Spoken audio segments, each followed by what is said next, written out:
شاعروں کے قصے اپنی جگہ، مگر حقیقت یہ ہے کہ دنیا کا سب سے بڑا عشق روٹی اور سب سے بڑی عیاشی تندرستی ہے۔ بچپن میں دو انگلیاں جوڑ لیتے دوستی پکی ہو جاتی تھی، مگر اب گلے ملنے سے بھی منافقت نہیں جاتی۔ خدا جب کسی بدبخت کو دکھ دینا چاہے تو وہ بدقسمت ناشکری کا راستہ اختیار کر لیتا ہے۔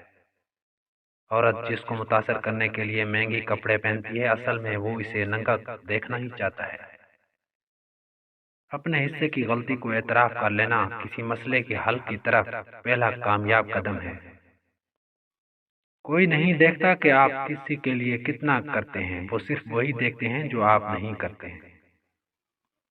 ایک قلم فروش صحافی ایک جسم فروش طوائف سے زیادہ بدکار ہوتا ہے۔ سچائی ایسی دوا ہے جس کی لذت کڑوی مگر تاثیر شہد سے زیادہ میٹھی ہے۔ کامیابی کا پھل ملتا تو سب کو ہے، لیکن اسے صرف وہی کھا سکتا ہے جو محنت کرتا ہے۔ کبھی یہ مت سوچو کہ تم کر پاؤ گے، ہمیشہ سوچو تم کر سکتے ہو اور تم کرو گے۔ ہر شخص چاہتا ہے کہ اس کی عمر لمبی ہو، مگر کوئی بوڑھا ہونا بھی نہیں چاہتا۔ جس مرد کے پاس خوبصورت بیوی دیکھو تو سمجھ جاؤ اس کا گھر ایک باغ کی صورت ہے، کیونکہ پیاری بیوی جنگل کو بھی گلستان بنا دیتی ہے۔ آج کے دور میں اگر جیب میں چھید ہو جائے تو سکے گرنے سے پہلے رشتے گر جاتے ہیں۔